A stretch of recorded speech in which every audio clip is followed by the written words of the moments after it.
Selanjutnya pemirsa, terkait kasus penganiayaan Dr. Koas di Palembang, pihak Unsri akan membuat tim investigasi internal guna melakukan penyelidikan mendalam terhadap insiden penganiayaan tersebut. Terkait kasus penganiayaan Dr. Koas oleh seorang pria di sebuah kafe di Palembang, dalam pers rilis secara tertulis, Rektor Universitas Sriwijaya menyatakan keprihatinan dan penyesalan yang mendalam atas terjadinya insiden tersebut. Lantaran setiap tindakan kekerasan jelas tidak dibenarkan dan dikecam tegas baik di lingkungan kampus maupun di luar kampus.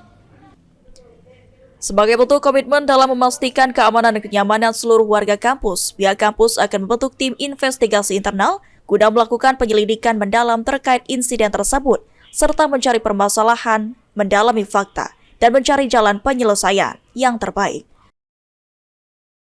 Lutfi, PAL TV.